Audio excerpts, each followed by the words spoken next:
Hi, I'm Nick. This is Drew. And I'm Drew. Yes, that is We true. have done it, ladies and gentlemen. We have reached 0% EV owners on the EV podcast. I don't think that's something we should brag about, but we can be like GM and lead the way in EV adoption at 0% of market share. You led, Mary. Could go across entire U.S. on a single tank of gas. Oh my gosh. Oh my gosh. So, if you were expecting any safety score updates in today's My episode, safety score is still 100%. I guess mine is too. Or what does it start at? I thought it started at 90 or something. No. You got to work your way up. But No, I'm 100%. spoiler alert: Randy, while not available this week, does not have the beta. I can spoil that for you all. I think we would have known by now. And Mike is still mildly impressed by FSD. He's still in the hospital after his FSD-related accident. Oh, no. We're not supposed to talk about that because we're all under NDA, Oh, yeah, I forgot right? about the NDA. Oh, yeah. Tesla's amazing, everybody. Go try Blue Cruise. I should disclose we're joking. You know, Yes, Tesla Q will 100%. probably take that. Yeah, no. The Tesla Q will 100% take that joking. joke Mike seriously. is just fine, hopefully. We haven't checked on him in the past he couple is. hours, but he's just fine. He's just fine. But I was thinking about, because I was watching a little bit of Doug DeMero this week, who was checking out the F-150 Lightning. Great channel, by the way. Definitely. And is it inevitable now that the F-150 Lightning is going to be the cheapest electric pickup? Remind me what it starts at? 40,000? And, okay, Rivian is more than that. All right, yeah, maybe. Yeah, a little bit. A little bit more. A little bit more, 60,000. 67, yeah. It's a lot. And Yeah. the Cybertruck, No way I'm that's making 40,000. very- Sorry, Elon. if they can't sell a Model 3 for 40,000, I don't think a Cybertruck's going to be 40. It's a nice thought, though. The cheapest Model 3 is 45. Jeez. I guess I'd never really had that realization hit me before, but I think there's a decent chance the F-150 Lightning, if Ford stays true to their pricing, might be one of the cheapest EVs you can buy next But year. Drew, that's $40,000 MSRP. You got to add in the dealer fee, the extra sandwiches that they have to feed you at the dealership because they're not going to let you leave and they want you to stay, but they're going to charge you $80 per sandwich because They can't upsell let you. leave. I know. You got that insurance, This is a the problem. warranty, the extended warranty, and man, those shocks and brakes are going to go out so quick on that, so you better get the extended warranty package that includes the shocks and brakes replacement for 5 years up to 100,000 miles. And That's true. It's going to be a very expensive vehicle. I haven't to get at that seen- store. I read on Ford's website that like the Mach-E is supposed to start at like 43,000, but I have not seen anyone take delivery of one for 43,000. They're only selling like the long range or special premium versions that happen to, because it's kind of harder in the Ford world to somewhat, pick your configuration and have that one show up at your doorstep. You got to go through this dealer process and just kind of buy what's at the dealer or whatever. But But by the way, that is such a stupid method of selling things. I really have a hard Yes. time understanding it. I know that there must have been a time period where it made sense, right? Yes. But it would be like walking into an Apple store and saying, "Hi there, genius. I would like to purchase an iPhone 13 Pro Max." And he says, "Ah, wonderful. All we have is iPhone 11s. Here's one." And you're like, "Great. How does that work?" I don't understand. and then he how charges to- you more for it. Exactly. Just yeah. because he helped you. He helped you. Well, I helped you find it, so Very difficult. that's my cut. It's like, I grew up in a very different time, but at least in the age of the internet, the dealership model makes very little sense to me. But I admit I was not around in the 20th century much at all, so maybe at that time it made more sense. There was some service thing or the maintenance thing, or there wasn't some website you could go order a car from. You just had to go to a dealer, and the dealer would arrange his cars and offer discounts, and he would have to buy them in bulk and then try to make a living. Very dumb.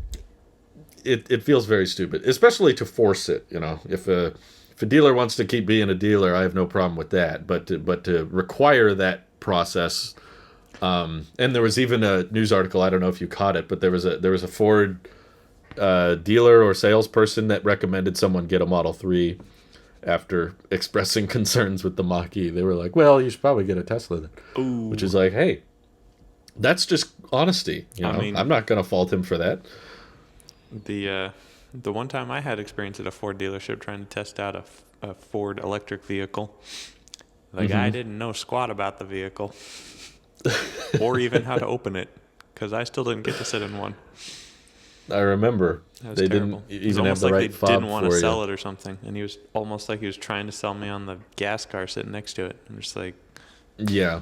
dude, all about your extended warranty. I don't know if package. it was I don't know if it was out of respect or out of lack of interest, but when I went to our Ford dealer to test drive the Mach-E, he was not trying to sell us on it at all. He was he gave us the key for it, but he did not tell me how to drive it. He did not tell me how it worked. He didn't sit in the car with us or anything. He was just like, I just walked in and I was like, could I test drive the Mach-E? And he just had the fob on his belt and he just went, all right, here you go. I could have stolen it that day if I was a bad person. I could have driven away and never come back. But I asked him because I didn't want to, I was dealing with Comcast at this time, which was being very unreliable. So I was like, do I need to sign something or how long? And he was like, oh, yeah. I had to remind him. And he was like, okay, come on. So he walked me through that whole process. But yeah, they definitely, at the two dealership experiences we've had, is they're not super interested in them. And they don't really care if you buy one or not. Which is fine. Maybe that's just where the dealer is in life. He's like, you buy what you want. But yeah, it's going to be interesting in my view to see how the Lightning does because, all right, let's assume $3,000 or $5,000 dealer markup and some extra tacky Ford fees. You still got a $7,500 tax credit they qualify for, which could potentially be more by next year. So you're still looking at like a sub $50,000 electric truck. Yeah. And I'm not sure if really anybody else is going to be able to reach that. So I don't know how profitable this truck is going to be, but It's Ford. They can eat the cost. Oh wait, they can't. That's true. Did you Well, did you catch Sandy's video? Oh, dang, I forgot to. I know he posted one, but what happened in Sandy's? Fill me in. It was salty. I was like, ooh, Sandy. Is this a different one? Sandy I remember Monroe. him. Yeah, it's the one. I remember- the thumbnail is him over a chessboard. Oh, okay. I remember the Nitsa one where he was angry about the investigations into the No. FSD and autopilot stuff, but this is a different one. So This what is- what was he angry about this time? I mean, Sandy's always angry about something, I think now. He seems to be a very nice guy. I love know. Angry Sandy. Angry Sandy is the best Sandy. Yes. He had to script it because he wanted to be very careful about what he said. But basically, it was Oh, a interesting. 30-minute rant on how the big OEMs are literally dead at the moment. And if they don't change something right now, they will be 100% dead. Yeah, he just talked about how no matter what Ford, Toyota, whatever all these big OEMs do, they've missed the EV train. They've missed a lot of the manufacturing because it's, overseas. China can do basically whatever they want in manufacturing wise. China's moving much faster and on EVs. exactly, If you've kept and- up with NIO and XPeng. Yeah, and that's everyone exactly there. his point. Like, Tesla is the only U.S. company in China that doesn't have Chinese ownership, right? That's kind of cool. That like China wanted them there that bad, they're able to give that power up. And Right. Ford and Toyota and all those that do have Chinese factories serving the Chinese market, all China has to do is nationalize those companies, and like they own it. Like Ford, all them, they're just sitting here on this precipice at the good graces of the guy in charge of China, and their business model is literally on fire. and it was so cool to watch Sandy lay it all out. He had a very good analogy with chess pieces and I how believe that all it. works. But I Yeah, was like, I think go Sandy. I'm sure it's a good rant. Likely one of the reasons I haven't watched it yet, well, for one, because I haven't had the time. For two, I find myself just kind of agreeing with Sandy on a lot of things anyway. So there's probably one or two things I've heard him say that I don't necessarily agree with, but I feel like I can't disagree with him. He's such a legend and an expert. I'm like, well, he knows more than I do, so who am I to disagree? But yeah, like I got into this argument with someone recently. I'm trying to remember when it was, but they were basically saying, all these other automakers are going to catch up, and Tesla's just one pawn in a sea of pawns. And I was trying to explain to them that I'm not saying this as a super Tesla bull.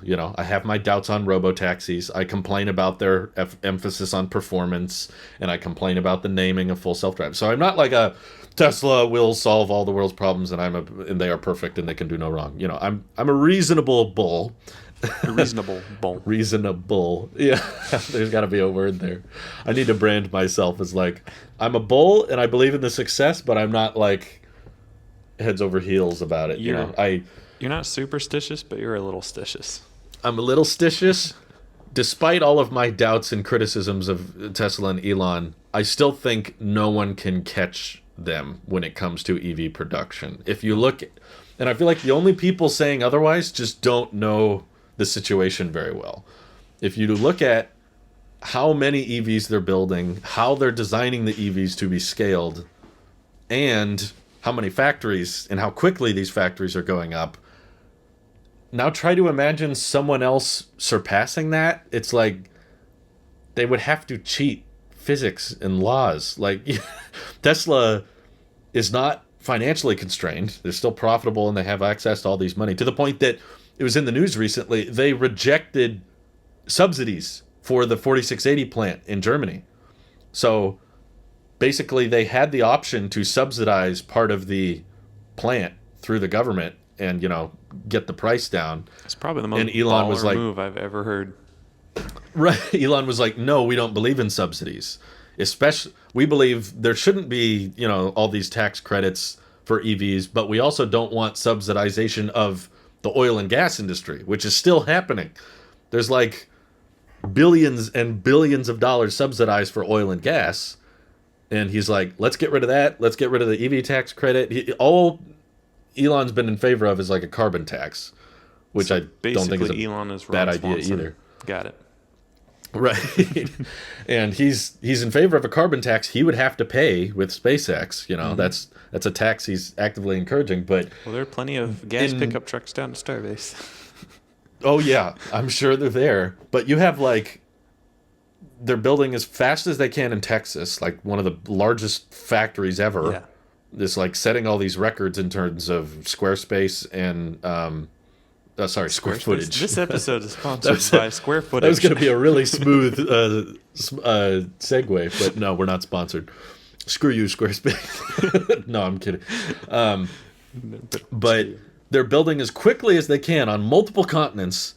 And this morning, this also broke. They are hiring thousands more employees to expand Giga Shanghai to ramp even further than it's already ramped. Wow.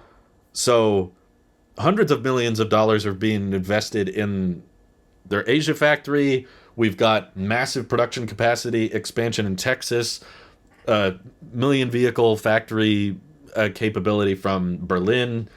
Like, they're doing all of this as fast as you legally can. They're probably skipping a few steps legally for all we know. Oh, yeah. Like trying to get Texas up and running, trying to get Berlin up and running. And we are not seeing this same urgency from the legacy automakers. Ford was like, yeah, we'll build this new EV plant and it'll be operational in 2025. And we hope to be producing 600,000 EVs by 2023, which Tesla's already there now. And that's with 2 factories. We're going to have 4 by 2023. And I'm sure this isn't going to slow down. There's There's no signs of Tesla being like, okay, 4 factories, good enough, let's quit. Let's just stop here. No, they're going to focus on these 2, get them working, get them ramped, and then be working on the next one. Then work on another factory in the US or a second factory in China or wherever EVs are needed. And when you see a company that's already leading in EV sales and deliveries and constantly building out new production capacity as quickly as possible, you're like, okay, if someone were to catch up to that, they would have to be moving faster. Yeah. Right? Because no one's matched Tesla. So how could you possibly move faster? So I don't get it. To me, it really comes down to the company side. Like, manufacturing and all is great, but like the financials of these companies are absolutely abysmal. Like, GM they're all burning for has cash. $250 billion in debt. $250 billion in debt, according to Sandy's video. So fact check him. But $250 billion in debt? I believe it if Sandy said it. How do you even begin to start imagining to pay that off? Like, that is like countries' That's a lot deficits. of Hummers you got to sell. Like, exactly. And then their first EV, GM's first EV is going to be the Hummer, which sold famously well back in the day. So this is just going to be an out-of-the-ballpark product, which, by the way, I'm being completely sarcastic here. Because other than the game-changing Bolt. The game-changing Bolt. But don't worry, GM has been leading the way in EVs for many years, and you can drive across the whole country on 1 tank of gas in an EV. They've probably done more battery replacements than any other brand. I'll give them that. This is probably true. Yeah, this is probably because true. every Bolt has needed a battery replacement. They're pretty experienced in that, so now they just got to take that knowledge and apply it to, making cars that don't suck. But they're going to sell 1,500 Lyrics. No, wow, that'll put a dent in. But it's just like these companies are so saturated in debt. I don't know what Ford is, but when you said GM, $250 billion in debt, like, that's a problem. For a company, that's a problem. I mean, even like a country, like 28 trillion is nothing to blink your nose at, but like that's the whole country. No. But like just one company, $250 billion in debt for one company. Wow. No wonder why they are like not gonna be doing, because like the thing that Tesla's done and the thing that Tesla's always been doing is sacrificing current rewards for future gains. They're like, no, we're not gonna mass produce the Roadster. The Roadster would probably have sold even more units if they mass produced the Roadster on huge scales. They probably would have sold more Model S's if they had two. And they would have been profitable sooner. Exactly. Yeah, exactly. And all these big companies are so saturated with debt, they have no option but to make the quick bucks so they can pay the interest payments or, pay down as much as possible and totally destroy their future chances of surviving. Because, EVs are the future. No one debates that. Like, okay, sure, you need a pickup truck. Great. Go get a Rivian or something. But, like, EVs are the future. But these big companies, like GM went to some auto show a while ago, also in Sandy's video, went to some auto show in 2021. They didn't bring a single EV to their entire show. And so like they had this EV section with like a bunch of hybrids. And it's like, what would you bring? They don't have anything. The Bolts, maybe? I don't know. Like, wow. Look, everyone. It was so cool. A Bolt. It's like a Spark, but it bolts.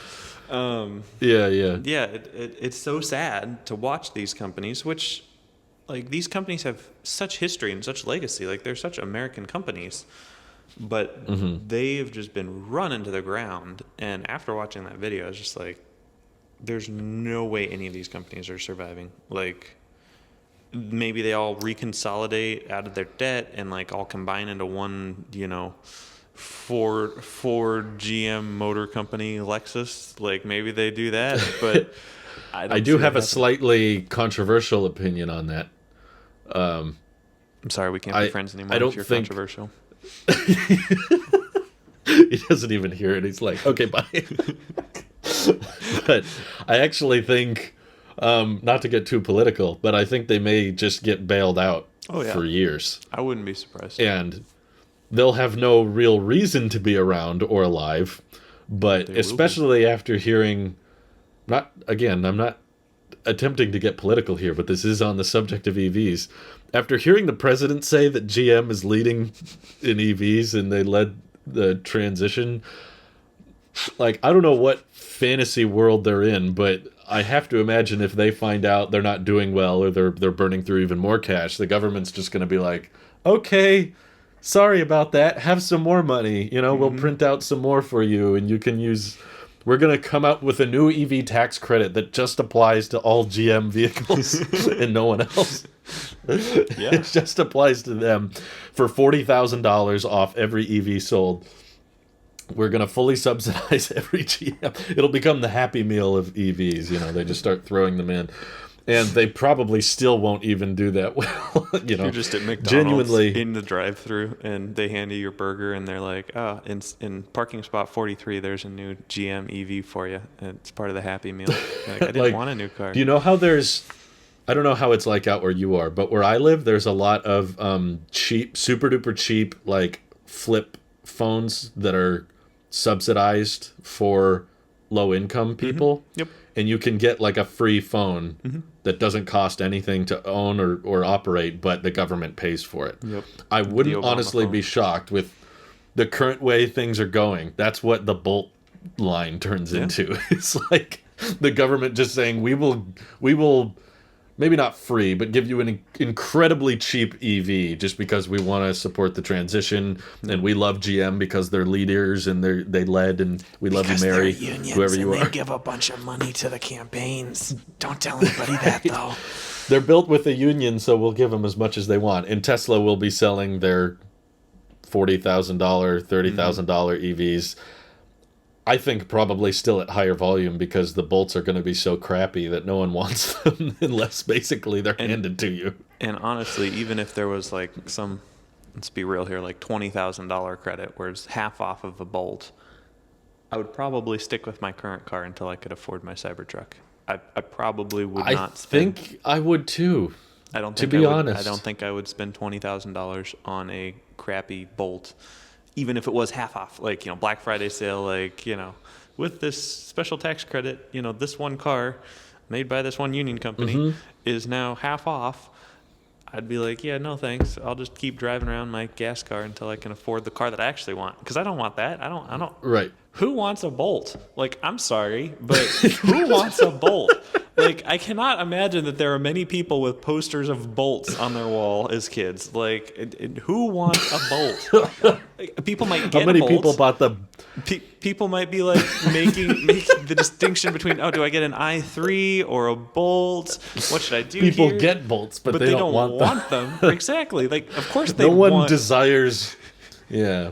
Wouldn't you want... I'm sure we're generalizing here. Someone might be a big Bolt fan. There's the one listening. person here. But Hello, Steve. How are you? But I just want to know, like, how many Bolt Hot Wheels are sold every year? Exactly. That's the real question. How many Hot Wheels are sold? That's a direct indication of how popular a vehicle is. The Cybertruck, through the roof. They couldn't even keep those little Cybertruck RC cars in stock. And it's so sad, though, honestly, because there are, like, tens of thousands of jobs associated with this. This is like a big brand. There's a whole infrastructure built around the combustion engine. And gas stations, mechanics, like, it is a big oil refineries. Like, literally, you're talking about changing most of the U.S. economy, like 10-15% of the U.S. economy away from oil, away from dealerships, away from mechanics, away from cars, right? Towards EVs, which I guess are technically cars, but aren't classified that way. But to me, though, it's just so funny. Like, computers on wheels. Exactly.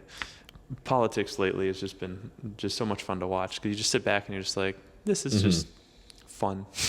Past 5 years, just fun. Well, that's how I feel a lot about it, because I hear those rants a lot, and I understand where they're coming from, of like, these companies' business model is not sustainable, they're burning through cash, and I'm like, yeah, but the government doesn't care, and they haven't cared. They're just going to bail them out again, and Tesla will keep having to innovate, and Tesla will keep not getting any help from the government. But frankly, I don't think they need it. It doesn't No. matter to them. I think Like at they the can get point by they without don't it. need it. I think at some point in the beginning they needed it, but they bootstrapped it. They made it work. Yeah, they took out some loans, but they paid them back with interest. With interest. And right? right. When does People GM forget do about that?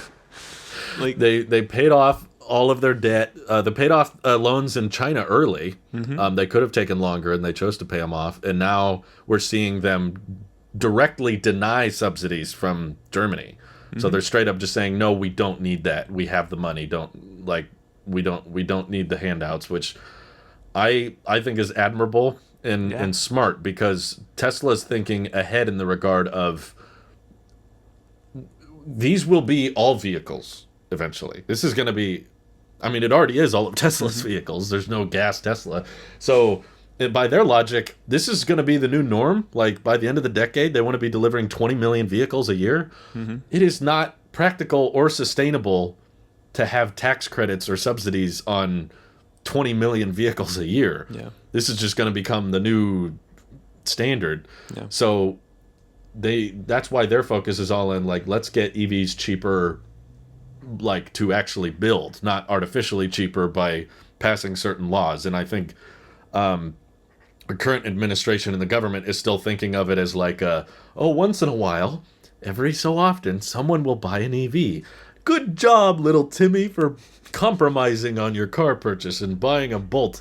We're going to give you $12,000 back on your taxes because we're proud of you helping.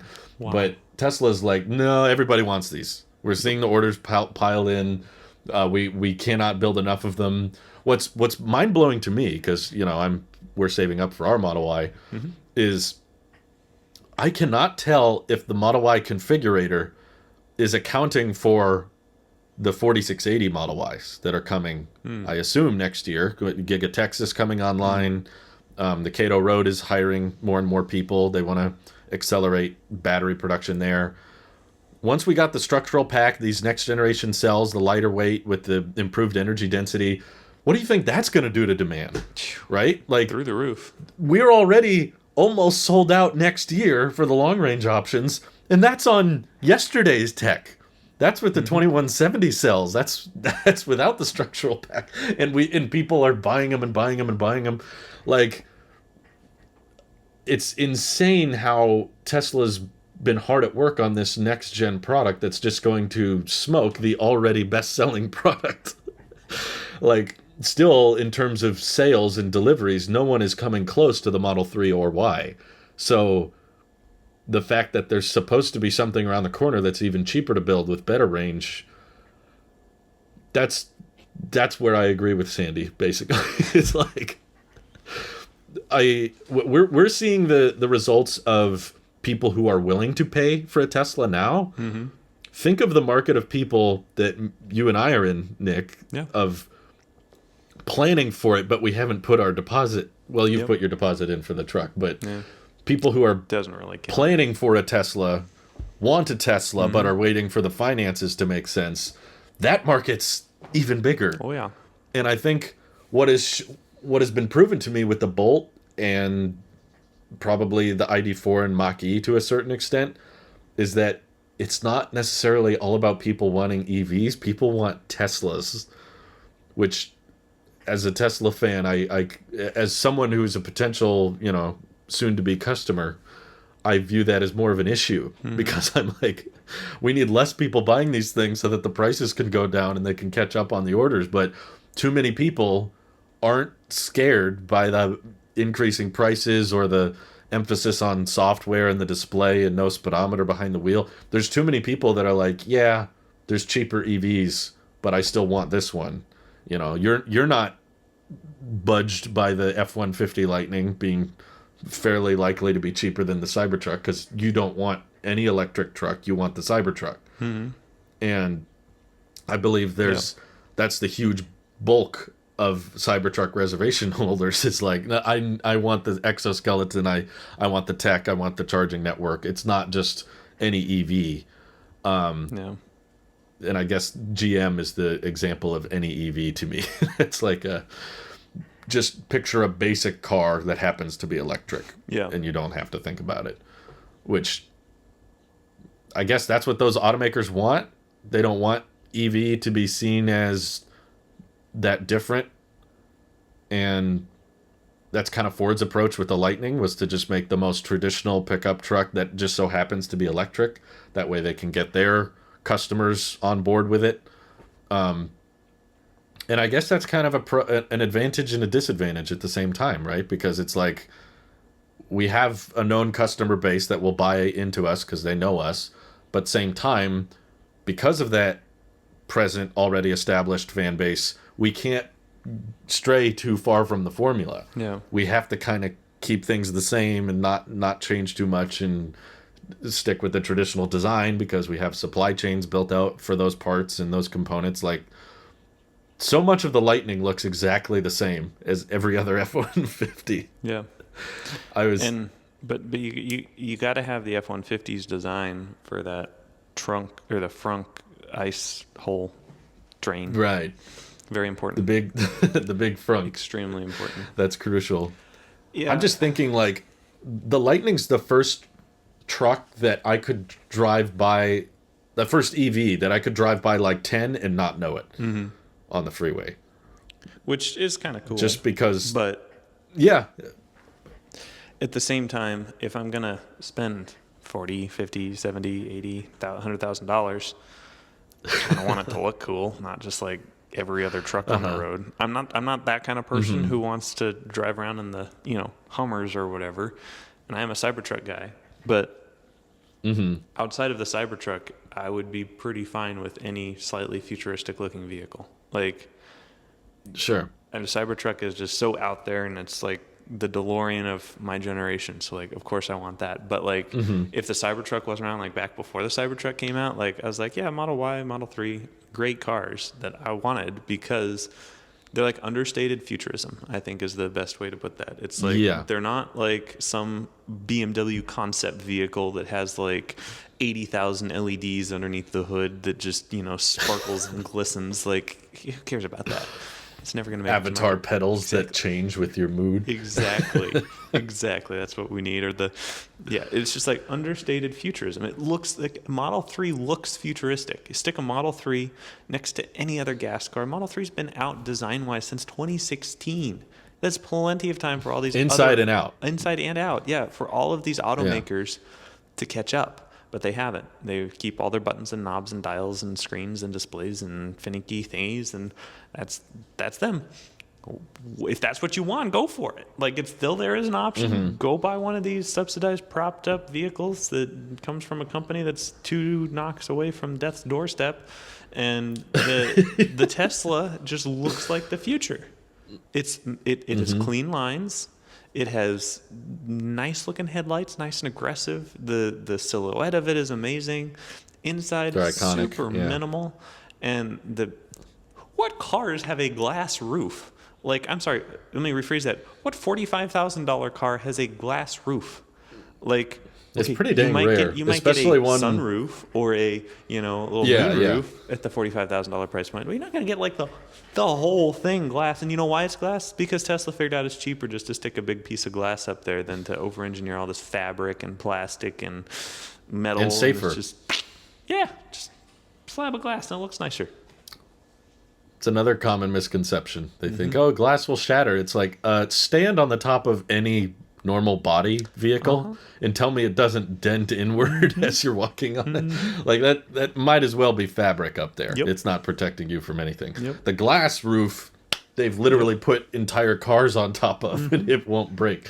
So there's all kinds of what's his name? Jerry Rig Everything's saying glass is glass and glass breaks. It doesn't apply on the roof of a Tesla. Glass breaks, but metal tears, I guess.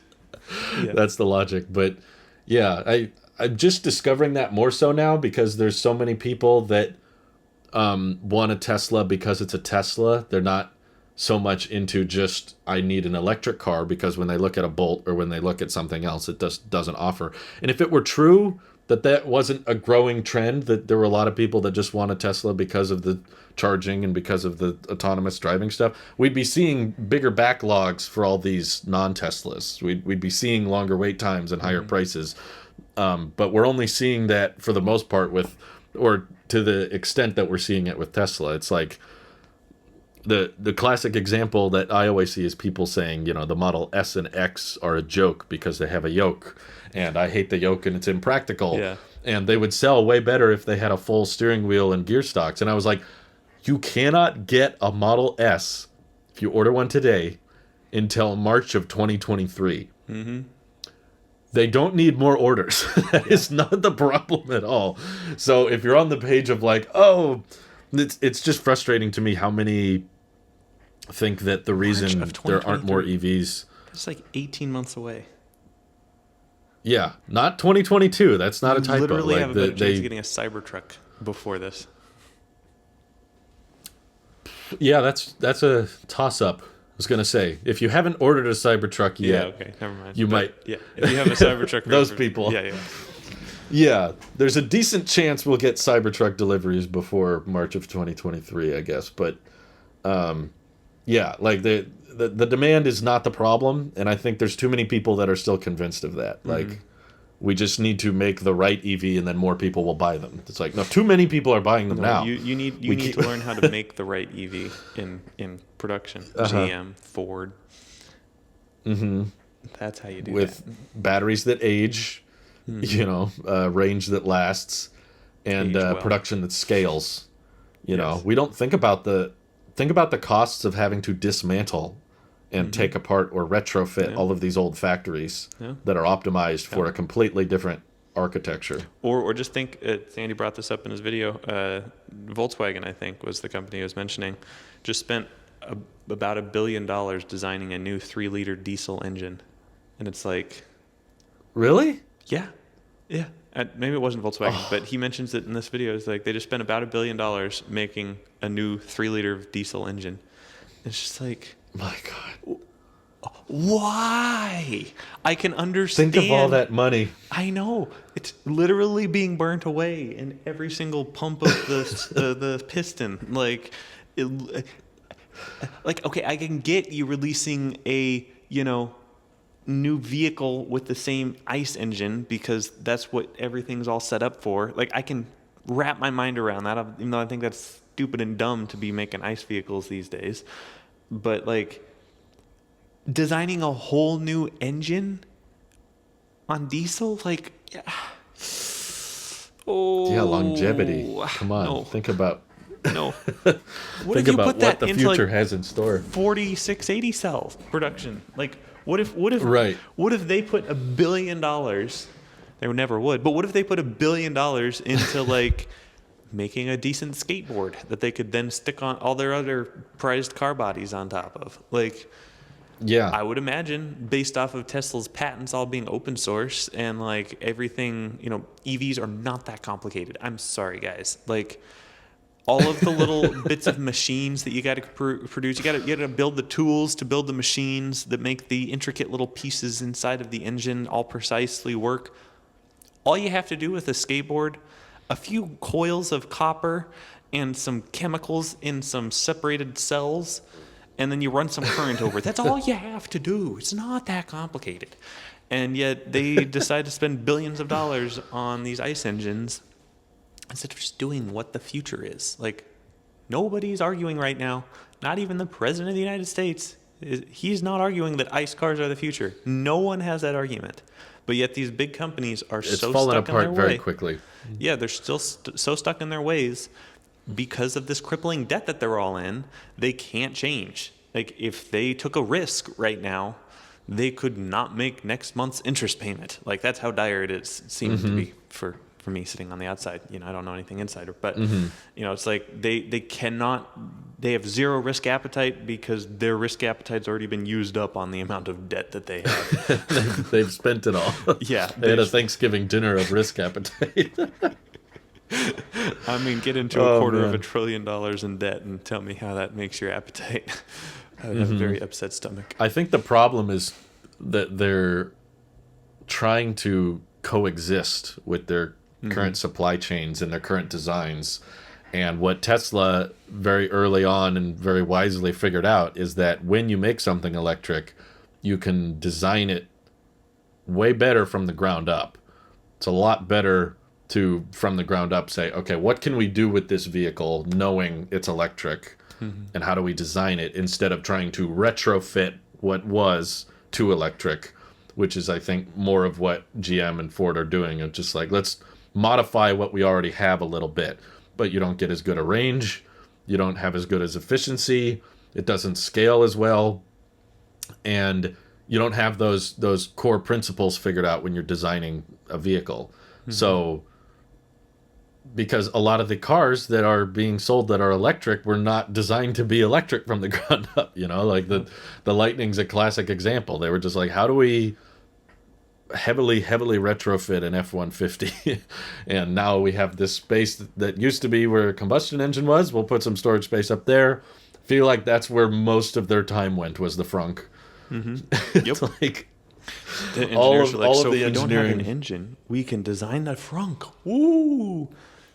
That's the biggest change. Everything else was like, how similar can we make it to a normal F-150? Which there is a market for I it. can recognize that need in the market. Yes, we need to have, for the old sticklers out there who don't want to get on board with the future and they want their buttons and their screens and their tactile feedbacks.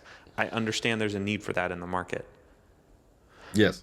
but perhaps we should have more than just the F-150 on that bandwagon. Perhaps we should also have a few GM EVs. Maybe we should have a few of these other automakers that have, all they have to do is just take the body from the cars that they've been making and stick it on an EV skateboard. They wouldn't even have to design a frunk. Just leave the plastic that they have on top of the engines anyway. Just stick that on top of an EV skateboard. Call it a day.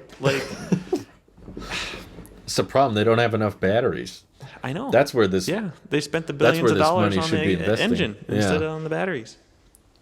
Finding a way to mass produce batteries at extreme scale, I think, is the most worthy investment you could make right now, which is what thankfully Tesla is doing, because they figured out we don't need a breakthrough in chemistry. That's another common misconception I keep hearing about. People are like, we need graphene, we need solid state, we need this Nuclear alien fusion. rock to fall to Earth. Yeah, we need need these nuclear batteries or whatever. We need this crazy breakthrough with batteries that will allow for way better range and really fast charge times. It's like, none of it matters if you can't build terawatt hours of it. Yeah. Which is where all batteries are now. And Tesla's trying to get to terawatt hours with the 4680, but they're closer than anyone, at least, building a battery from the ground up to be scaled.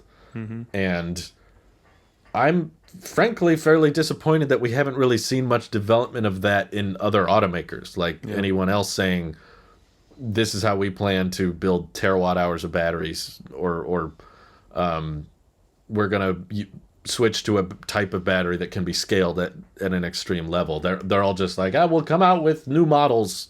There will be a different shape of an EV in the future. But yeah, and that's why I struggle with the whole someone else will catch up argument so much, because that would imply someone's moving faster or can move faster. And I don't think financially they can afford to. Yeah. Yeah, that's a good point too. A lot of them don't seem to want to do anything about it, as they invest billions on diesel engines when there's a very high likelihood of that all falling apart supply chain wise. It's a giant disruptor, this whole EV thing. It really is. It's 10%. It's going to mix 10 to 15% of the entire U.S. economy is going to have to change, from the oil production to the mechanics who fix the cars. It's a big change. I see why people aren't excited about it. However, you don't think that other jobs won't come up surrounding this that are probably better paying, probably more exciting to do than, That's true. pumping oil out of the ground and refining it? We got to send people to Mars. We got to get people up there somehow too. Yeah. There's other exciting things going on. Exactly. And there will be jobs. There will be jobs. And if We're not, not just always go good at join the predicting what unions they of will be. GM, and they'll have plenty of jobs for you. Makes me think about trying to think of a good analogy of that. You don't avoid curing polio just so the iron lung companies can stick around, you know. Oh, gosh, that is super You know, morbid. you don't. But yes. Yeah, it's a more morbid example, but it's trying to like prove my point of like you fix problems and you don't keep old standards and old industries around just for the sake of jobs. Like the job is a job because it adds value, and if you're not adding value and you're just working for the sake of work, it's not sustainable or reasonable. That's why it's scary, and you know, I feel bad for people that are disappointed about the EV transition, because I've never been the you know, gas guzzling, steamrolling type truck owner that loves hearing his truck rev up and loves the gas engine and loves the sound of a combustion, you know, or a manual transmission. I know people like that, but I'm not in that camp. And I must say, it's incredibly exciting. I think it's something to look forward to. It's not just about being better for the environment, but it shouldn't be a compromise. Like, I don't see switching to electric as something bad we all need to put up with for the betterment of the planet. It's like, this is something that's better for the planet, yes, but also better than our old standards. This is a more exciting product that can do more, that we can look forward to, and just focus on the journey instead of, you know, tinkering with the engine along the way. We don't need to worry about those things anymore. It's just, you know, same. I'd probably look at it the same way as like indoor plumbing. You know, it's a convenience. I'm looking forward to not having to walk out to the outhouse or having to pull water out of a well. You know, that's how I look at it. But I'm sad that there's Drew, still a lot of what people if, that don't see it that What if your way. pipe stopped working? You couldn't just go to the well and get as much as you want. What if you're in an area that didn't have the pipes? The wells, you can't go to the well and get more water for your pipes. That's true. I'm a water pipe sheep, huh? I'm totally dependent on the grid. Yeah. I find that really funny whenever I hear people make the arguments about charging, and it's like honestly, as much as the general media and the general society seem to support EVs in, you know, voice, their actions never support it, because you got to follow the dollars. EV companies don't spend near as much money on advertising as gas companies do. And so you get these people who, you know, are fully in support of, you know, saving the environment and all of the good things that EVs bring, but they just are not aware of how simple an EV is. And they've, you know, had in their mind that, oh man, you got to like plug it into the wall and let it charge for 3 days every time you want to go somewhere. What? It's Right. like, that's not how it works. And they're like, oh, but like you have to take it to these Tesla service centers, and like, many people have perfect experiences with that. It's way better than a dealership, put it that way.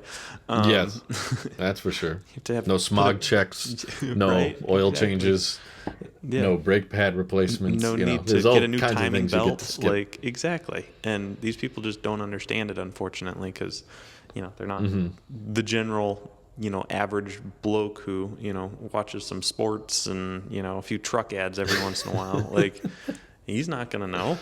And it's up to us to educate the world. Although us educating the world, honestly, is not what they need, because Yeah. like there's not enough. It's like we have enough demand as is. In fact, it's outpacing supply and has been for quite some time. It's actually quite astonishing how, like, do you remember back in the day when you rented the Model 3 and we hung out with it? Back then, wait times on Teslas was measured in weeks, Yeah. wasn't it? Yeah. On the configurator, it was like, you know, order this now, get it in 3 weeks, get it 3 in 2 weeks. weeks, get it in 4 weeks. Yeah. I think 2 weeks was pretty unheard of as quick. I mean, it happened a couple times, but I think 3 to 4 weeks, Yeah. maybe 6 weeks was very standard. And that was normal, and we thought this is what buying a Tesla is going to be like, and you know, we'll save up, and when you're ready, you'll put in your order and you'll wait a few weeks. And the landscape now is completely changed. And it's not even to do with the chip shortage, because, you know, deliveries are so high. So Yeah. now it's turned into this, you know, get your order in now before, so that you can get it next year. at some point. It's like, it's kind of fascinating how many people have all caught the bug, Yeah. caught on to this and are now moving, willing to make the transition with today's technology. It doesn't need to be 400 miles. It doesn't need to recharge as quickly as a gas pump can refuel. Like, we've sold plenty of people on this. It's worked, and it's become abundantly clear. And now it's just a matter of scaling, which is not an easy problem in itself, but it's easy in concept of like, Yeah. okay, we don't need to convince a bunch of people to buy EVs anymore, at least for a while. I'm excited for that time again because it will mean we have solved most of our production problems. Yeah. So far they haven't. But yeah, it's something Tesla doesn't have to worry about for the foreseeable future. And definitely they don't need to worry about dismantling old legacy factories or trying to convince all of their old workers to switch on to a new standard. So I see why legacy auto is going to have such a hard time. And I struggle to see how they're going to scale, especially as range improves and efficiency improves and the charger network all improves on Tesla's end. Like, if they were smart, they would really be building out their own networks right now. This is the time. Actually, a couple of years ago would have been the time. And the fact that just recently, I think we saw the first like Ford charge point station go up. I was like, Yeah. wow, you did it, Ford. Good job, Ford. Congrats. You're gonna do You got it. 2 stalls up. It just shows how like disconnected they are, no pun intended, from the reality of what people are going to be buying moving forward. But thankfully the EV demand is so high that they're going to sell as many as they make for the foreseeable future, at least, No which question will about give them, that. I think, the illusion of success. It'll make them feel like they're succeeding. But I just struggle to understand how the heck they're going to sell Lightnings profitably for that low. Yeah. That is not an efficient design. They're not. They're not. They're not gonna sell them for that much, or sell them profitably. That much. Yeah, the battery size it's going to need. And someone brought up in the comments of Doug's video, they were like, the Lightning's cool because it can power your home for 3 days. And they were like, that says more about how inefficient the truck is. If one battery that takes the truck 230 miles can power your household for 3 days. Yes. Oh my That's a- gosh. I hadn't even That thought says of a lot that. about Yes. efficiency. That's a lot of energy You can you go got packed 250 in there at all miles, times. or you can live in your house for 3 days. What on earth? That is funny. How many They kilowatt still hours have is big that? antennas. I don't know. I don't think they've said, but it's Yeah. got to be over 100. Knowing how big the truck is, we know how inefficient the Rivian is. Oh yeah. So that's a Tacoma-sized truck that goes over 300 miles, and it's not super aerodynamic either. But that uses 135 kilowatt hours, whereas F-150 Lightning, I think their estimated range is 230, but that's with a payload of some kind, so it might be a bit higher than that. But it's bigger than the Rivian, and it's definitely got a it has to have more drag. There's no tonneau cover. Yeah. The front is huge. Those mirrors are huge. Gosh, totally. It's got a giant antenna sticking It out. has an antenna? Oh, I didn't know that. Yeah, Oh my have you not gosh. seen that? No, I haven't. It still has an antenna. Oh my gosh. I was a like, radio how did they- antenna from like 1910? Wow. Yeah, like that, to me, that says a lot about how they care about aerodynamics. If like Yeah. you're still willing to throw an antenna on there, That's their crazy. thought process is fairly damaging one. Not to the customer. I don't think the customer will care very much about how the range is achieved. They're just like, the range is range. But we all know the biggest issue with EV production is batteries, both the cost and the supply. So the more batteries each vehicle requires, the bigger bottleneck you're going to have on production and the harder time you're going to have being profitable. So Ford's approach is basically, well, if we want more range, stuff more batteries in it. Yeah. It's not like, how do we make it lighter? How do we scale down aerodynamic or improve aerodynamics? Which, to me, Cybertruck is basically the template all EV companies are going to have to come to when they realize we want the best range for the best efficiency. You're going to have to design something that kind of looks like a Cybertruck, because I don't think they're going to achieve, like, I know we've talked about the weight before, but I don't think they're going to achieve like lower than 5,000 pounds. But I do think the specs the Cybertruck has are only going to be achievable because of the 4680 structural pack and the exoskeleton. Like, there's just all the these fact that, weight savings. Yeah, just the fact that they're not going to have many connecting pieces at all. It's going to be the exoskeleton Yeah. bolting on to... I'm sorry, I keep taking the FaceTime screenshots. I don't know what I'm doing there. Nick's taking pictures of me for some reason. I must look good today. Yeah, you do. You look luminous. But I think about the Hummer, it's over 9,000 pounds. oh my gosh, that is probably the ugliest EV, just objectively speaking. And then on paper, it's even uglier. Like, it's Yeah. heavy, no range, huge battery pack, over 100 kilowatt hours, and it's like goes negative miles on a charge. It's like, 200. 200 kilowatt. It's a 200 kilowatt hour. What? But I wouldn't say that as that crazy, because I think the 500 mile range Cybertruck might be 200 kilowatt hours. Yeah, but guess what the 500 mile Cybertruck's gonna do? Go 500 miles. 500 miles. I think the Hummer, they said, will do 329. Oh, good job, Hummer. Good job. Congratulations. You might beat the long range Model 3 there. Woo! You might be as efficient as a Prius in miles per gallon equivalent. But don't worry, you can go across the entire country on one tank of gas in the Hummer EV.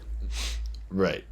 One tank. But I think, like, Cybertruck, when it's being mass produced, they're going to be able to deliver at higher volume because they'll need less overall batteries per truck compared to the number of batteries required in each of these, traditional approaches of, just make it an F-150 and slap some batteries in there. Yeah. And then structural pack saves on weight, exoskeleton saves on weight.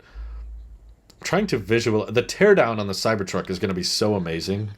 Can you imagine that? I cannot wait for Sandy to get his hands on that. It would be so cool. It's going to be battery, some wires, exoskeleton. He's going to be like, and I couldn't find anything to say about the fasteners that they're using because they're not using any fasteners. Yeah. I got really pumped already when I just saw the Giga Berlin tour when they're bolting the seats to the battery pack. Oh, yeah. I was like, yeah, that makes sense. I guess you can do that. I mean, it's not, before people freak out, there is a layer of flooring and plastic between it. Yes. You don't touch the actual cells. That would be funny.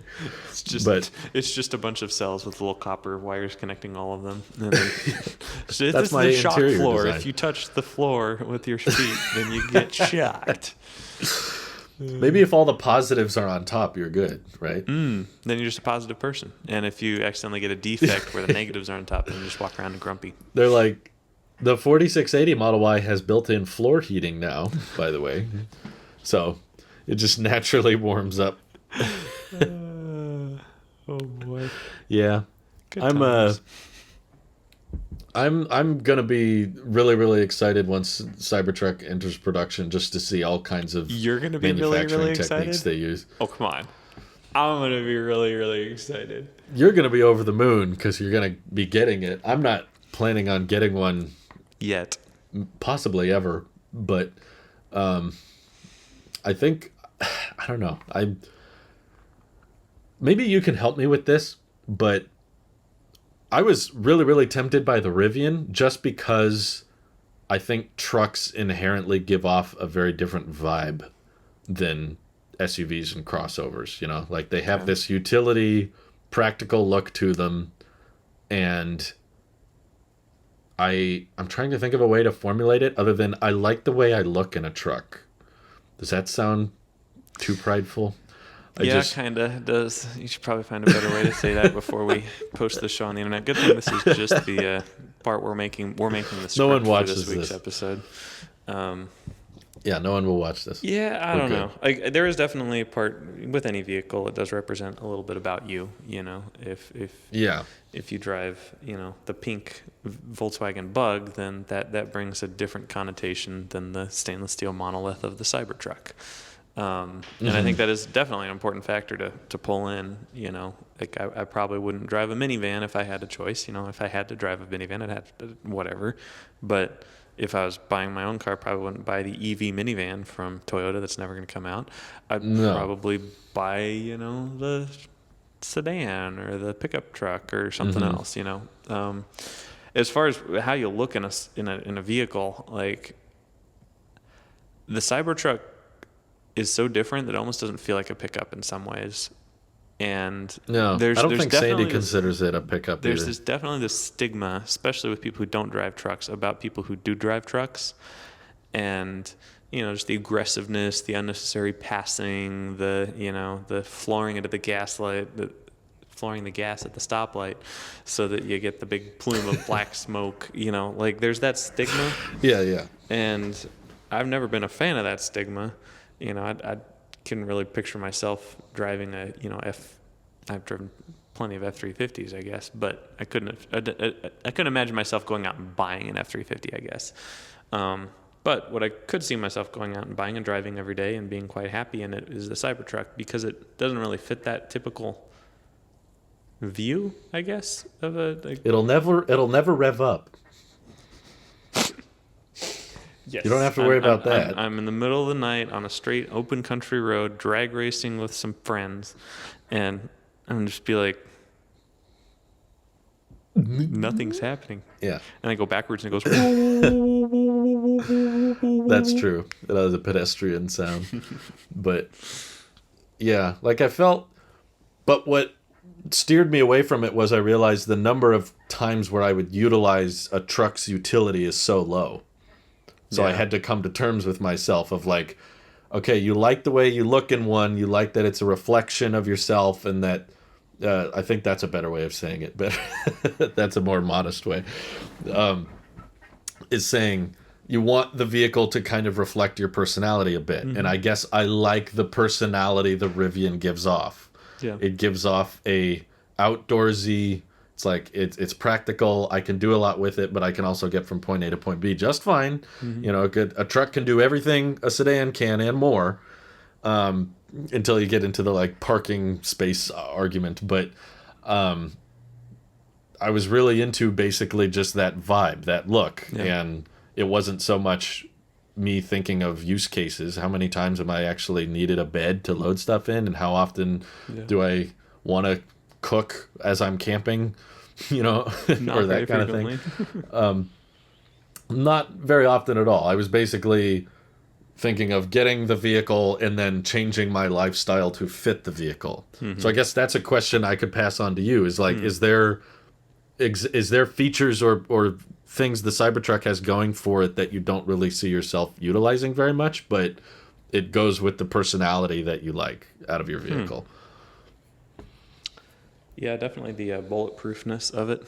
I don't see myself getting that anytime soon. Yeah.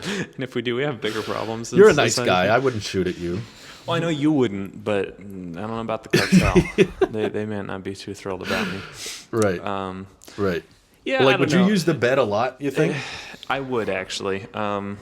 Just Okay. with what I do, I stand on top of my Escape quite frequently just to get like a couple extra feet of vertical height to get over, like a container box wall to be able to see whatever I'm taking a picture Okay. of down at Starbase. Yeah. Yeah. So I know I would use the bed, and honestly, I'd probably stand on top of the glass roof as well on occasion. But I don't know what I'd really use the bed for besides a platform to work on.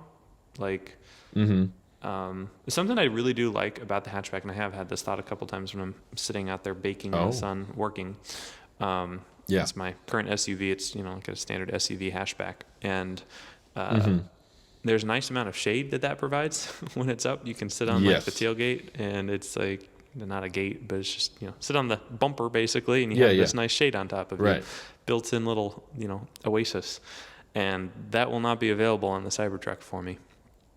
So that's kind of a bummer to think about. I guess you can't, huh? Yeah, because that's true. Even if I sit on the tailgate, it's gonna be out in the open sun, and it's not like I'd install like that camping package or whatever. I don't think I'd go for that because the camping package I don't think that does would have like fix the your pop-up problem. thing. So that is I'd have to take that into account. Like I legitimately think the Cybertruck would be less comfortable than my current SUV. Just for how I work. Standing on the roof is kind of always sketchy because, as you mentioned a little earlier, standing on the roof of any car is sketchy. I have so many dents up there, I'm sure it looks like hail damage, but they're all just footprints. But you got to get the shot and whatever. So I think the Cybertruck would be great for me for many reasons. EV, being able to charge at home, great range, beautiful, solar recharging with the tonneau cover, all that great stuff. I hope so. I hope so too. But at the end of the day, a hatchback's probably a little bit more practical for me, just the way I currently work. But who knows, by the time the Cybertruck comes out, how I'll be working, or where I'll be working, honestly. I could go be in Hawaii catching all of the landings in north of Hawaii. Oh, that's true. That's my goal. Gotta upgrade the beaches here. Louise would love to meet up with you in Hawaii because she's never been there, and really? we keep she saying hasn't we been to want to Hawaii? go there. Ooh. I know she's been to like a million places, but not Hawaii. Come on, she's been like literally everywhere on planet Earth, but she hasn't been to Hawaii. Okay. I know. We'll have to. That always surprised me too. And yet I've been there. That's one place I've been. Crazy. So, yeah. No, I think that's an interesting statement, though. And I think that's probably why a lot of people will go with the Lightning, is because it fits their personality. They don't need something that stands out. They want something that fits in. And by golly, that Lightning will fit in better than any other EV I've ever seen, if that's what you're going for. I drive by... I only mention this a lot because I live in a place that is flooded with F-150s. They are all over. And half of the ones I look at, I'm like, is that a Lightning? It kind of looks like a Lightning. Like, they're all so dang similar. And I'm gonna not know I'm looking at a Lightning. I'm pretty confident the first, 10 or 15 times I look at one, I'm not gonna realize it's an electric truck. Which, you never have that with a Rivian. Never have that with a Cybertruck. Definitely never with a Cybertruck. No. And I guess a Bolt is fairly recognizable, but it kind of blends in with other Chevy-looking vehicles. But yeah, it's going to be an interesting transition. I think I like comparing those two trucks so much just because they're so drastically different approaches to somewhat the same problem of we need pickup trucks that are electric. And there could not be more differences between these two vehicles. No, really not. They did everything differently. Well, one of them did everything the same. Mind-boggling. That's true. Minus the frunk. Put a lot of effort into that thing. Minus the frunk. That's its biggest selling point because that's the only thing it does that a normal F-150 doesn't do. And charges your house. Yeah. Would you ever do you see much point in having a EV as a home, energy backup thing?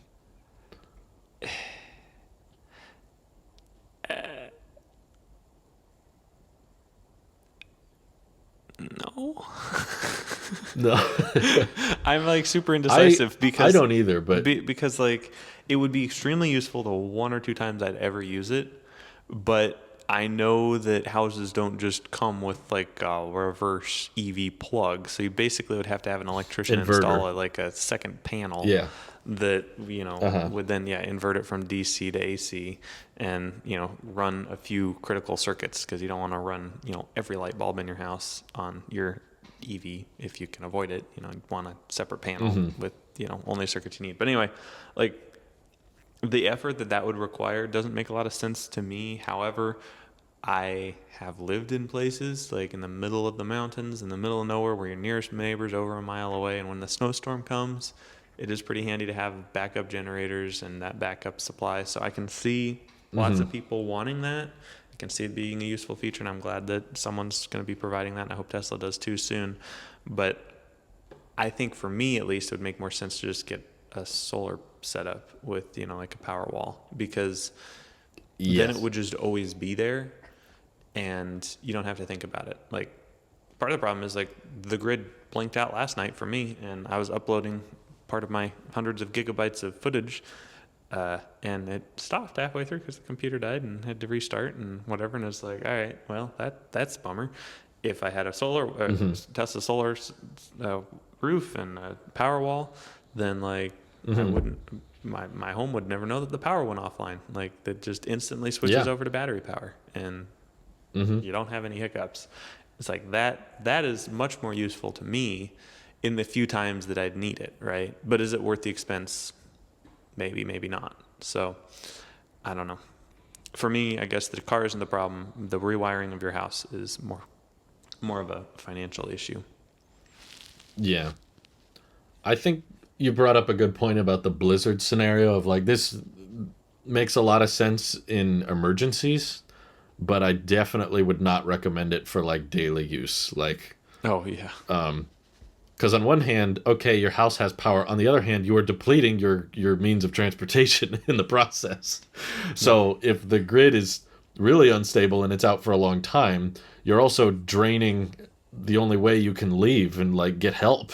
So I wouldn't look at the battery in your EV as like this, oh yay, free power type thing, because it's like, okay, it's now your range is going down and you don't really have a good way of recharging that. So basically, I agree with you. Like the power wall approach of hopefully one that's with lithium iron phosphate, which is designed for the high cycle life, that you can, charge up when you're getting a lot of energy from the sun and then use it up when the sun goes away, be more off grid in that regard. And I do think the prices of power walls will decline over time, especially as they ramp iron phosphate, which right now all the power walls are using like the same kind of batteries that Teslas are using. But if they can start switching that to a different chemistry with a different form factor, because it's stuck to the side of your house, it doesn't really matter how lightweight it is.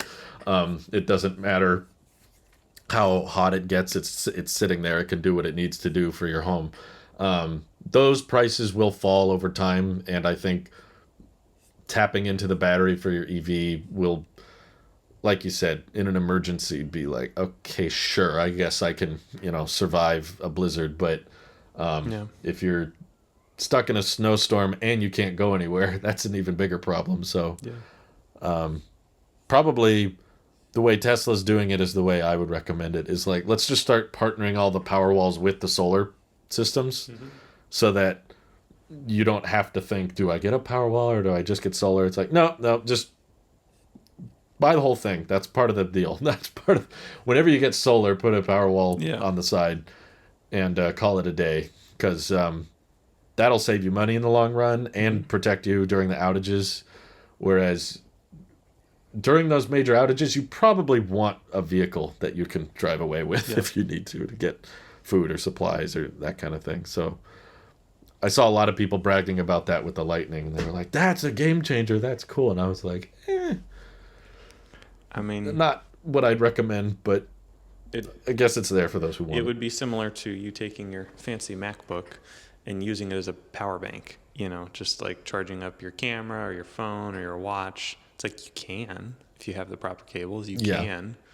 But is that good? Because you're depleting the useful battery life, the battery health of a very expensive battery. Yes. That is not necessarily designed to do that. It's much better to pick up like a battery pack where its chemistry is specifically designed to have large cycle times and have a lot of power to deal with. And at the end of the day, it's only a couple $100. Okay. Phone charger and power wall at different prices for sure. But you get the idea. Yeah. Not for long. Not for long. I think the prices will go down. No, the prices of iPhone chargers will go up. $10,000 that for you can your count iPhone on. charger. Yes. Especially in Turkey. That's for sure. Yes. Yep. Sorry about the Turkey currency situation right now, but did you? I guess Tesla doesn't have Black Friday sales, so No, it's a Black Friday don't need to worry about surcharges. that. Right. It's like you're trying to order when Yeah, but everyone else is, so that's going to be 3 times as much. that's true. That's basically what we've been at for the past few months is Tesla surge pricing due to too much demand. But it was funny earlier that you mentioned the SUV being a bit more practical because that was my same thought process is that if we do more car camping in the future, where we're kind of like parking in random spaces on road trips and stuff, the Model Y is going to be better because we can lay down in the back and actually be locked in and secured. Like by doors and glass Yeah. all locked together, and we have HVAC that you I can think- utilize. I think the Cybertruck is supposed to have HVAC in the bed as well. Yeah, I think Elon said they were looking into it to a response tweet because someone made some concept art of like, it'd be nice if you could fold down those back seats and have this, really long bed basically. And he said, worth looking into in response. So Okay. So maybe not. considering they've done rear wheel steering and all this other stuff since the no door handles, they've made a lot of changes since the prototype. I wouldn't be shocked if you could access the bed. I was referring to in reference to the Rivian, but yeah, Oh, the- sorry. Yeah. the Cybertruck probably will allow the camping stuff to work pretty well, but it's the size that scares me away. I've driven trucks like that and that are that big and ridden in them quite a lot, and I know that's not going to fit in our garage. And I know Louise isn't going to like it. So to me, like after thinking more and more about it, I was like, yeah, the Y, especially with efficiency, like how much money it costs to take the Rivian on a road trip. I was like, this isn't even cheaper than gas. What the heck? It's because of the stupid Electrify America pricing. And Tesla Supercharging is so dang affordable. Plus, the vehicles are way more efficient. So it's like 3 times cheaper per road trip. I was like, that'll add up pretty quick. Well, even just on That'll- regular commute, that's that not like still an adds up occasional thing. If you do use the Supercharger or the Electrify America network for that. Yeah. I'm curious to see the Cybertruck pricing per mile because I'm sure it'll be less efficient than a 3 or Y, but probably not cost as much as a Rivian. Really? So You think just so? because it doesn't have to deal with EA. What'd you say? You really think so? That the Cybertruck would cost more to charge up on the Superchargers? Well, because it uses more energy per mile. Oh, you're So if talking per it's- mile. I'm sorry. I thought you were talking like the kilowatt hour prices on the Supercharger would be more expensive if you plug in a Cybertruck. Oh, no. Well, I think recently they've started switching to charge time. I saw okay. in an Okay, article. that makes sense. So depending on the speed of the charge, the rate is higher. So if you're charging at level 3 speeds, the minutes you spend are worth a lot more than if you're charging at level 2 speeds. So overall, just because the Cybertruck is larger, consumes more energy, has a bigger battery, I assume that'll cost more on a road trip than a 3 or Y. But how much more is my question. Like, it'll be an interesting comparison because I expect the Cybertruck to be like the record breaker for most efficient electric pickup in existence. But that bar is really low anyway because all these electric pickup alternatives are all behemoth 9,000-pound monsters. And they're horribly unaerodynamic. And there's so many people that just don't think that makes a difference. They're like, whatever, just throw some more batteries in it. It's like, why is my EA bill so high? Well, I'll tell you. But I can't think of any other possible ways they could save on weight with the Cybertruck. They're like doing every trick in the book combined. Yeah. They don't even have paint weight,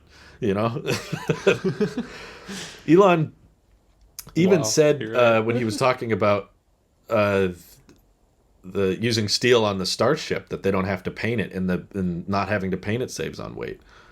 Yeah. It adds up. Yeah. on something the size of a rocket, yes, paint is a non-zero, measured in tons of weight. But on a car, I mean, you're talking maybe 5 pounds of dry paint. Like, I'm sure maybe. it's small, but it's one less thing. You're right. It is one less thing. Right. I mean, think of the multi-coats, too. They don't just do one pass. True. They do a couple. It's all going to be eaten up by the armored glass, probably. But True. Yeah. I mean, you gotta have it survive the Tesla bot insurrection somehow.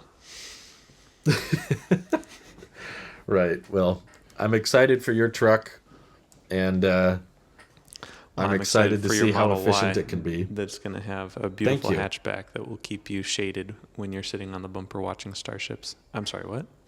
Yeah. I'm excited too. We were already like talking with family members with all these trips we were wanting to take, and I'm kind of like, man, this is gonna be fun. It's all this stuff I want to do. Nice. But yeah, the locked in with an HVAC system when car camping was like, that's pretty sweet. Totally. That's kind of hard to do with anything but the Model Y. And the Model Y, like I think I sent you that one van life picture where like they had like Yes. blocked out the windows, which totally makes sense. When you're van lifing it, you definitely want to block out the windows for privacy. But they still had the whole like expansive like back to driver's seat window, and they parked in like this beautiful forest, and I'm just sitting there like, oh, that looks so fun. The glass roof is wonderful touch. It's beautiful. That does set them aside. No one else can really get them as expansive as Tesla can either. No, Rivian I has don't one, know but why. the bars are thicker, Like The it takes Mach up E more has like a space. notch going on. It has like the front Yeah. notch. Right. So weird. They get them. They have the interior columns. What do you call them? Bezels. The bezels feel thinner on the Tesla's glass roof. But Wow. I am just really, really curious about the 4680 option. I just want to know how much it is, what the range will be, what the Fremont factory will build. Like that is going to impact so much of our decision next year. Yeah. And it's kind of frustrating. I can't imagine how you feel, but it's very frustrating not knowing what your vehicle is going to cost or what the specs are. I've just accepted the fact it's going to be high, very high. It's high. Yeah. Oh, goody. Alrighty. Do you have closing thoughts? Yeah. Thank you so much for joining us. If you enjoyed the show without Randy and Mike, let us know. Drew and I can start our own podcast called the Talos of EV No minus Tesla 2 podcast. Talos of No EV podcast. Yeah, we should do that. The EV Talos of wanters. Ice podcast. Ooh, we could review different kind of ice cubes. Just the different weather and temperatures. Yeah, this would be fun. He's a great rapper. Yeah. Right. Thanks, everyone. We'll see you next week, maybe with some more safety scores. Bye-bye. Bye.